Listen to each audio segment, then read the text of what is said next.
Olá, bem-vindos ao meu canal. Bom, esse vídeo é continuação do anterior, que eu falei sobre intestino preso, né? Eu falei de uma das questões que provocam o intestino preso, né? Então eu fui lá comentar um pouco sobre essa questão física, química, alquímica, de todo o processo de digestão que começa aqui na boca. Bom, mas faltou alguns pontos que eu acho que são super importantes para você ficar atento também, para tentar entender por que você está com esse problema de intestino preso. Bom, um fator que não tem como, tem que ser levado em consideração são as questões emocionais, né? Então, às vezes a gente está com muita tensão, muito nervosismo, muita ansiedade. São várias questões emocionais aí que provocam uma contenção no nosso corpo, uma retenção, né? Uma travação assim nos músculos, ficam rígidos, enfim, não dormir bem, fica tenso, preocupado. Todas essas questões podem ter alguma relação com esse processo de também reter as fezes, né? De ficar presa, medo de soltar, medo de liberar, medo de se jogar no mundo, é, apego a coisas antigas, a ideias antigas ou medos, né? Do novo, enfim. Isso é uma coisa que vale muito a pena a gente investigar para ver se não está provocando, aí no caso, o intestino preso, tá?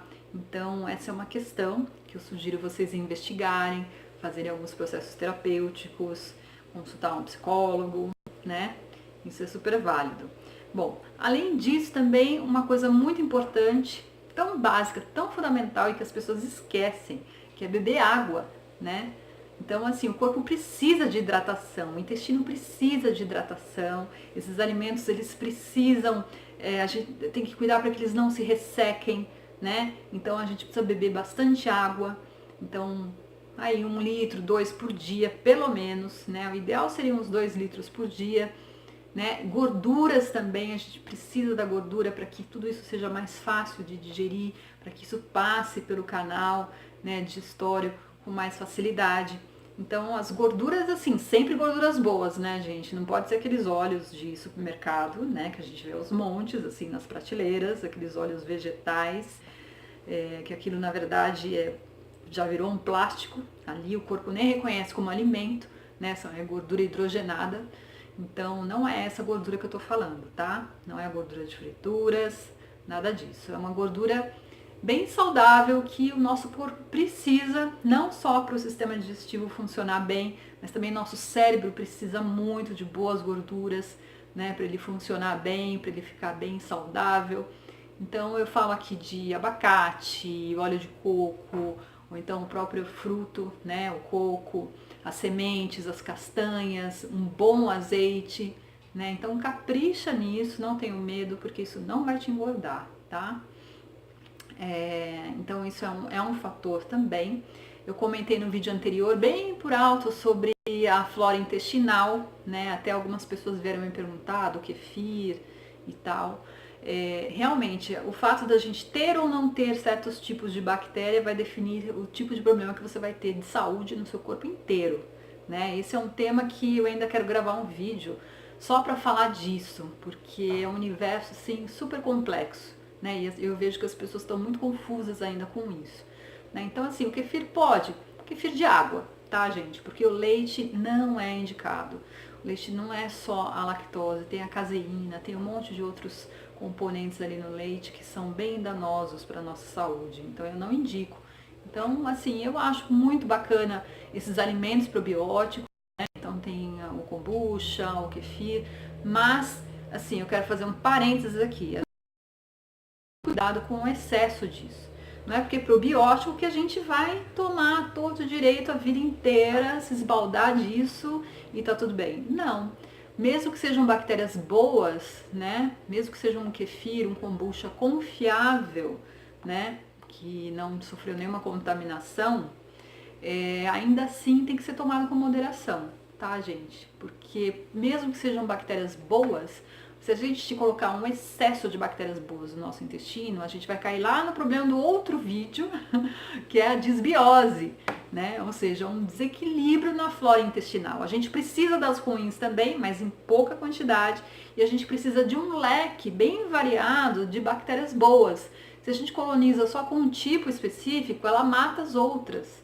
E aí a gente começa a ter um monte de problemas, né, de saúde, intestinais e tudo isso. Então eu sugiro que se faça um protocolo bem cuidadoso, né, com relação a probióticos, dependendo de cada caso. Vá com cautela com esses alimentos probióticos, né? Toma por um tempo, depois para e muda, vai alterando, né? E às vezes é interessante recorrer também às cápsulas, né, manipuladas com cepas específicas, tomar uma de cada vez, né? Enfim, é todo um processo aí complexo. Quem quiser, assim, tiver interesse em saber mais ou quiser fazer um coach comigo, dá uma olhada aqui no meu site, tá? Entre em contato comigo que a gente faz aí um protocolo. Eu tenho alguns protocolos aí que eu posso sugerir para vocês de como repor a flora intestinal. Então, às vezes a gente está com um desbalanço na flora intestinal, então aí também o intestino não vai funcionar direito por causa disso, né? Ele pode ou te dar uma diarreia ou a constipação.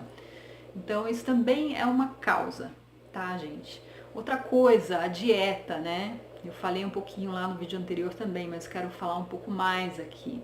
Carne, né? Tem gente que acha que tem que comer carne todo dia, né? Que acredita na lenda de que você precisa de uma proteína animal todos os dias. Isso é uma mentira, gente, pelo amor de Deus.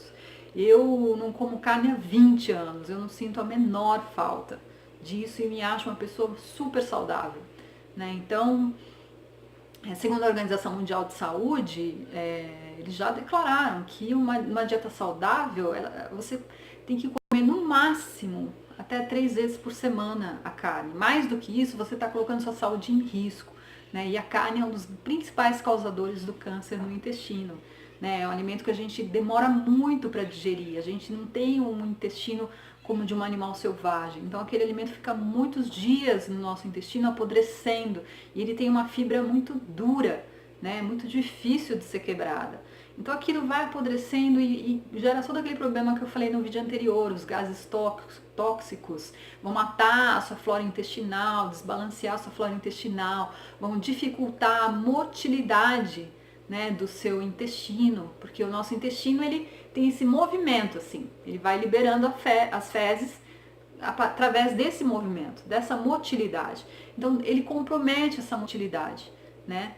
E a gente também tem que investigar por que essa motilidade, além de comer talvez muita carne, pode ter outras razões também porque ela não está funcionando direito. Então, uma coisa que é super importante, né, além desses todos que eu falei agora, é a prática esportiva. A gente tem que praticar esporte, né? O esporte ajuda o nosso corpo a se movimentar, a relaxar mais, a soltar mais, né, a desestressar e ajuda nessa motilidade, né? Uma prática que eu gosto muito, que não é considerado esporte, mas ela trabalha o movimento físico, é a yoga, por exemplo, né? A yoga, a gente faz posturas na yoga que movimentam o nosso intestino, que faz ele dobrar de formas diferentes, que vai ajudando nessa movimentação. Tem alguns exercícios específicos na yoga que faz você, né, movimentar assim o abdômen e aí massageia todos os órgãos, o intestino. Então isso é muito legal também, né? Então a gente não pode esquecer disso para ter uma boa saúde aí intestinal, né? E a dieta, né, gente? A dieta é tão importante, né? O alimento é algo realmente mágico. Então, a minha dica preciosa para vocês hoje, para quem quer ativar mais o seu suco gástrico, ter um estômago saudável o suficiente para quebrar todos os alimentos, é o suco verde, né? Ele é um grande estimulador desse suco gástrico, né? Ele é um alimento alcalino, né? Mas que apesar dele ser alcalino, o suco gástrico é ácido, mas tem uma composição ali que faz com que o suco gástrico fique mais potente. É nítido assim quando a gente toma um suco verde, né? Como que ele estimula o nosso suco gástrico. Então, e o suco verde tem que saber fazer, né, gente? O que eu mais vejo por aí das pessoas que me procuram é o quanto as pessoas erram no suco verde.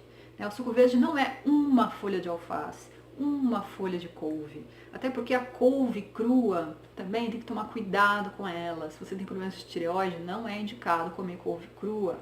Então, ela rouba o iodo da sua tireoide.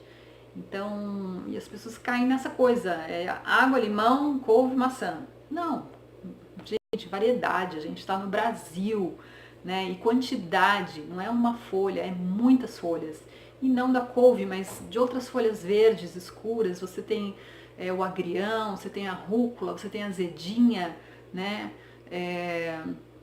E as alfaces todas, né? Você tem o coentro, que é super desintoxicante, o salsão, a salsinha, em grandes quantidades. Quando eu faço suco verde, eu ponho um maço inteiro de salsinha, eu ponho quase o maço inteiro da alface, mais quase o maço inteiro do agrião, e várias coisas. Coloco bardana com casca e tudo, ponho gengibre, ponho cúrcuma, maçã, cenoura, né? Brotos, assim, coloco o máximo possível. Às vezes eu tomo 1 litrão de suco verde logo de manhã e tá tudo bem. É maravilhoso, né? Lembrando que a gente tem que colocar também sempre uma gordura, porque ele é lipossolúvel, ele precisa da gordura para absorver melhor esses nutrientes, né? O nosso corpo. Então, uma gordura boa, como eu falei, um pedacinho de abacate, alguma castanha, um leite vegetal, né? E aí você tem um suco verde de verdade. E aí você vai ver realmente de verdade o poder que isso tem no seu corpo como um todo. E vai melhorar muito a sua digestão, vai ajudar o seu organismo a produzir mais enzimas digestivas, né? Uma outra dica também, uma colherzinha de vinagre de maçã antes da refeição, um bom vinagre de maçã orgânico, né? Isso vai te ajudar nessa digestão. Que mais? No casos mais extremos, assim, tomar mesmo suplemento de enzimas digestivas. E tem uma série de outros suplementos que eu costumo indicar para as pessoas, né, que me procuram para fazer o coach pessoal. Então, se vocês quiserem um acompanhamento mais de perto, né, tem suplementos específicos, inclusive para melhorar essa motilidade que eu falei. E é isso, gente. E relaxa, tenha uma boa noite de sono, sabe? Isso também é importante, tirar as tensões do corpo, tá bom? Bom, espero ter dado uma boa dica aqui para vocês, né? Alimentos sempre naturais, tá? Por favor, orgânicos, os mais frescos possíveis. Vamos procurar descascar mais e desembalar menos. Eu acho que esse é o grande segredo para a saúde geral, de qualquer problema que você tiver. Esse é o recado, tá bom? Então, tá aqui, eu deixo meu site, lá vocês podem entrar em contato comigo para quem quiser fazer um coach pessoal, tá bom? Então é isso.